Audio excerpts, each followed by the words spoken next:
کچھ بیماریوں کی تشخیص، ان کی ڈائگنوسس انتہائی مشکل ہو جاتی ہے، بہت کنفیوژن کا شکار رہتے ہیں، ابہام رہتا ہے کہ آخر تشخیص یہ ہے یا نہیں ہے جو ہم سوچ رہے ہیں۔ جب ان کی تشخیص اور ڈائگنوسس میں ابہام ہوتا ہے، کنفیوژن ہوتا ہے، تو ان کے علاج میں بھی پھر پیچیدگی آ جاتی ہے، اور علاج میں پیچیدگی اگر آ جائے تو پھر اس بیماری کے کمپلیکیشن اور پیچیدگیاں بھی ہمیں دیکھنا پڑتی ہیں۔ آج ہم اسی بیماری کی آپ کو ڈائگنوسس بھی بتائیں گے، اور اس کی ڈائگنوسس میں کس طریقے سے مشکلات آتی ہیں وہ بھی ہم آپ سے شیئر کریں گے۔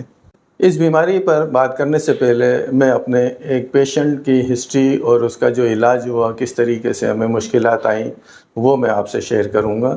تو 5-6 سال پہلے ایک پیشنٹ میرے پاس لایا گیا، 7 سال کی بچی کو اس کے والد لے کر آئے۔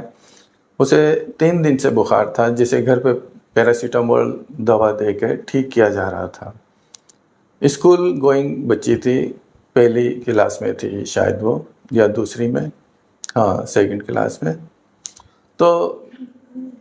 میں نے اسے دیکھا اور تھوڑا سا مجھے شک ہوا کہ شاید اسے ٹائیفائڈ ہے۔ اسے ٹائیفائڈ کی جو اس وقت 3rd جنریشن میڈیسن اورلی یعنی منہ سے لینے والی دوا جو دی جاتی ہے، سیفیکزیم سالٹ،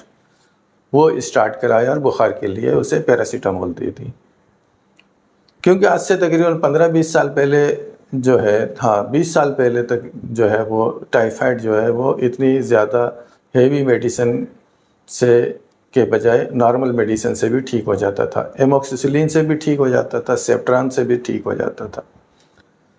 لیکن ہماری جو ہے وہ غلط طریقہ ہے علاج سے، اینٹی بائیوٹک کے بے تحاشا استعمال سے کافی جراثیموں نے ریزسٹنس اختیار کر لی ہے، انہوں نے مزاحمت اختیار کر لی ہے اینٹی بائیوٹک کے سلسلے میں۔ تو اب ہمیں ہائی اینٹی بائیوٹک کی طرف جانا پڑتا ہے۔ تو 3 دن اسے پھر دی سیفیکزیم ہم نے، لیکن بچی کا بخار ٹھیک نہیں ہوا۔ 3 دن کے بعد جو ہے وہ پیشنٹ کو لے کر آئے میرے پاس کہ بچی کو آرام نہیں ہو رہا ہے، کچھ ٹیسٹ کرا لیے جائے۔ 6 دن یہاں پر ہو گئے بچی کو بخار میں، اور طبیعت اس کی تھوڑی سست ہونے لگی تھی، نزلہ کھانسی وغیرہ نہیں تھا اسے۔ ٹیسٹ اس کا کرا لیتے ہیں، چلیں CBC کرا لیں، ٹائیفیڈوٹ کرا لیں، ویڈال ٹیسٹ کرا لیتے ہیں۔ فیصلہ ہم نے یہ کر لیا تھا کہ کسی مستند لیب سے ہم یہ ٹیسٹ کرائیں گے۔ جب وہ لیبارٹری پہنچے تو وہاں سے فون آیا کہ ڈاکٹر صاحب یہ کہہ رہے ہیں کہ ہم ٹائیفیڈوٹ ٹیسٹ اور ویڈال ٹیسٹ نہیں کرتے، یہ ہم نے بند کر دیے ہیں، اس کی جگہ آپ بلڈ کلچر ٹیسٹ کرا لیجئے۔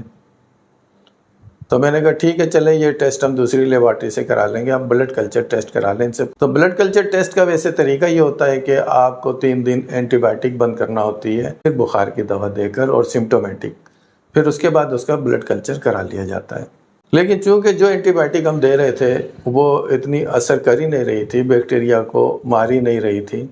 تو ہم نے پھر اس کا کہا کہ نہیں، چلو سیف سائڈ میں رہتے ہوئے ہم 2-3 دن اس کو وداؤٹ اینٹی بائیوٹک رکھ لیتے ہیں، پھر اس کا ہم بلڈ کلچر کرا لیتے ہیں۔ تو 3 دن ہم نے اسے بغیر اینٹی بائیوٹک کے رکھا، تو بچی کے بخار کو ہو گئے 9 دن۔ 3 دن گھر پہ رکھا، 3 دن دوا دی، اور 3 دن پھر بغیر دوا اینٹی بائیوٹک کے ہم نے اسے رکھا، پھر بلڈ کلچر کے لیے ہم نے اسے سیمپل دے دیا۔ اس دوران میں ہم نے ٹائیفیڈوٹ ٹیسٹ اور ویڈال ٹیسٹ اور CBC کرا لیے تھے، جو کہ لے جا رہے تھے ہمیں ٹائیفائڈ ہی کی جانب، اور بچی کا جو ہم ٹیسٹ ایگزامینیشن کر رہے تھے وہ بھی ٹائیفائڈ ہی کی طرف جا رہی تھی بچی۔ پیٹ معمولی ڈسٹرب تھا، اور نزلہ کھانسی بخار اور سردی سے کوئی بخار نہیں تھا۔ اب ہم نے کہا کہ چلو اس کا ہم نے جو ہے وہ کلچر بھیج دیا ہے، کلچر بھیجنے کے بعد ہم کہتے ہیں کہ اب اس کا جو ہے وہ اینٹی بائیوٹک ہم جو ہے انجیکشن کی صورت میں دے دیتے ہیں۔ تو اس وقت جو ہے انجیکشن سیفٹریکزون جو ہے وہ دیا جاتا تھا، اور اچھی ڈوز میں 1 گرام 1.5 گرام تک IV دیا جاتا تھا، اس سے پھر ٹائیفائڈ ٹھیک ہو جاتا تھا۔ 3-4 دن ہم نے اسے اس انجیکشن پر رکھا، لیکن بچی کو جو ہے وہ بخار میں آرام نہیں آیا۔ پھر اس کے بعد کلچر کی رپورٹ آئی، تو کلچر کی رپورٹ آئی تو وہ دیکھ کر ہم حیران رہ گئے کہ جو اینٹی بائیوٹک ہم دے رہے تھے اس اینٹی بائیوٹک سے وہ جراثیم مزاحمت اختیار کر چکا تھا، ریزسٹنس اس نے اختیار کر لی تھی ان اینٹی بائیوٹک کے سلسلے میں۔ اورلی میڈیسن، منہ سے لینے والی دوائیں، 99% دوائیں جو ہے وہ غیر مؤثر تھیں، کوئی اس بیکٹیریا کو کل نہیں کر رہی تھی ٹائیفائڈ کے،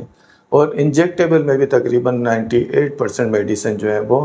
بے اثر ہو گئی تھی، کوئی وہ کام نہیں کر رہی تھی۔ ایک تو 4th جنریشن آئی تھی اور پھر دوسری گروپ کی میڈیسن میروپینم وغیرہ، وہ اس سے سینسیٹیو آیا تھا۔ اس طریقے سے 11 دن 12 دن بچی کو ہمیں لگ گئے تھے ڈائگنوز کرنے میں۔ آج بھی میں دیکھتا ہوں کہ ہمارے ڈاکٹر کولیگ جو ہے وہ ویڈال ٹیسٹ اور ٹائیفائڈ ڈاٹ ٹیسٹ جو ہے وہ کراتے ہیں۔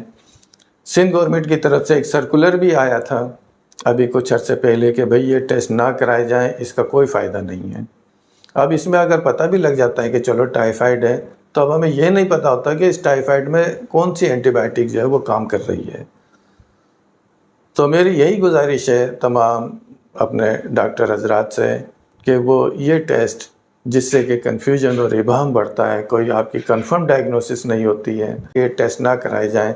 تو اب بھی یہ ٹیسٹ کرائے جاتے ہیں۔ جس ہاسپٹل میں جاتا ہوں وہاں بھی جو ہے وہ اسٹاف نرس اور جو جونیئر ڈاکٹر ہیں وہ ٹائیفائڈ ڈاٹ ٹیسٹ کو دیکھتے ہیں کہ اس کا IgM بھی پازیٹیو ہے، IgG بھی پازیٹیو ہے،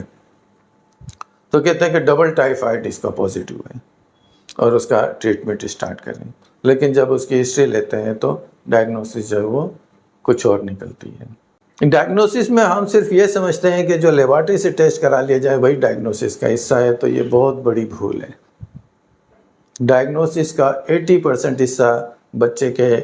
یا جو بھی پیشنٹ آتا ہے اس کی ہسٹری لینی ہوتی ہے اور اس کو ایگزامینیشن کرنا ہے۔ جب اس کو کلینک پہ اچھی طرح چیک کر لیں اور اس کی ہسٹری اچھی طرح لے لی جائے تو 85% ڈائگنوسس ہو چکی ہوتی ہے ڈاکٹر کے چیمبر میں کہ اسے کیا بیماری ہے۔ لیبارٹری کی تو بعد میں ضرورت ہوتی ہے۔ مجھے یاد ہے ابھی جب میں فائنل ایئر کا ایگزام دے رہا تھا، اس وقت بتایا گیا تھا کہ ڈائگنوسس جب آپ سے پروفیسر صاحب پوچھیں گے اور اگر آپ نے ہسٹری اور کلینیکل ایگزامینیشن کو آپ نے اسکپ کر دیا، وہ نہیں بتایا اور ڈائریکٹ لیبارٹری چلے گئے تو آپ کو فیل ہونے سے کوئی نہیں بچا سکتا۔ لیکن ہمارے پاس وقت کی اتنی زیادہ کمی ہوتی ہے، پیشنٹ کا اتنا زیادہ رش ہوتا ہے کہ اس کی صحیح طریقے سے ہم ہسٹری نہیں لے پاتے اور اس کو صحیح طرح چیک نہیں کر پاتے، ہم فوراً لیب ٹیسٹ لکھ دیتے ہیں جس کی بنا پہ ڈائگنوسس میں پیچیدگی آ جاتی ہے، ابہام ہو جاتا ہے کہ اس کی کیا بیماری ہے۔ ہمیں فائنل ایئر میں بتایا جاتا ہے کہ بھئی جب ٹائیفائڈ بیماری ہوتی ہے تو اس میں بچوں میں لوز موشن ہو سکتے ہیں، بڑوں میں کانسٹیپیشن ہو سکتی ہے، اور بخار اگر اسے 102 103 ہے اور اس کی پلس جو ہے وہ تقریباً 120 125 ہونی چاہیے تھی، لیکن پلس اس کی 100 105 110 وہ رہتی ہے، تو یہ بھی ٹائیفائڈ کی جانب اشارہ کرتی ہے، جسے کہتے ہیں ریلیٹیو بریڈی کارڈیا، کہ آپ کا بخار تو بہت زیادہ ہے لیکن آپ کے دل کی رفتار کم ہے۔ اس کے علاوہ جو اس کا ٹیسٹ کراتے ہیں تو بلڈ ٹیسٹ CBC، تو اس میں وائٹ سیل اتنے زیادہ نہیں بڑے ہوتے، اور اسی طریقے سے نیوٹروفل بھی جس حساب سے بخار اور انفیکشن ہوتا ہے اس حساب سے وہ نہیں بڑے ہوتے جیسے دوسرے انفیکشن میں بڑے ہوئے ہوتے ہیں۔ تو یہ ڈائگنوسس کا اس کا کرائٹیریا ہے کہ دل کی رفتار اس حساب سے نہیں بڑھتی، بخار روز و روز بڑھتا ہے، کہتے ہیں اسٹیپ لیڈر فیور انکریز ہوتا ہے، آج 100 ہے، کل 100.5 101 102، اس طریقے سے دن بہ دن بخار جو ہے وہ اوپر کی جانب جاتا رہے گا۔ یہ کلینیکل ہسٹری میں اس کا ہم دیکھ لیتے ہیں، اور اس کی کنڈیشن سے اب اتنا ایکسپیرینس ڈاکٹر کو ہو جاتا ہے دیکھتے ہوئے کہ وہ دیکھ کے ایک نظر میں بھی بتا دیتا ہے کہ یہ اس طرف جا رہا ہے۔ تو جب بھی آپ کا بچہ بیمار ہو جائے یا آپ بیمار ہو جائیں، بخار آ جائے، تو صبر و تحمل سے آپ کام لیں، ڈاکٹر کو بھی اس کا کام کرنے دیں، اور اس کی تشخیص میں جو ہسٹری اور ایگزامینیشن ہے جو وہ کر رہا ہے اسے کرنے دیں، تو اس طریقے سے ایک پراپر ڈائگنوسس ہو جائے گی۔ اب تک ہم آپ کو بتا چکے ہیں کہ کون سے ٹیسٹ جو ہیں وہ آبسلیٹ ہو چکے ہیں، متروک ہو چکے ہیں، وہ ٹیسٹ نہیں کرانے چاہیے، ٹائیفائڈ ڈاٹ اور ویڈال ٹیسٹ۔ بلڈ کلچر جو ہے وہ اس کا اس صورت میں کرایا جاتا ہے جب اینٹی بائیوٹک نہ لی ہو، اور اگر اینٹی بائیوٹک اسٹارٹ ہے اور آپ چاہتے ہیں کہ اس کی ڈائگنوسس کنفرم ہو تو گولڈ اسٹینڈرڈ ڈائگنوسس جو ٹائیفائڈ کی ہے وہ ہے بون میرو کلچر۔ اس کا بون میرو نکال کے اس کی بائپسی کر لیتے ہیں تو بون میرو میں وہ ٹائیفائڈ کا بیکٹیریا وہ وہاں پہ نظر آ جاتا ہے، تو یہ اس کا کنفرم ٹیسٹ ہو جاتا ہے، گولڈ اسٹینڈرڈ ٹیسٹ۔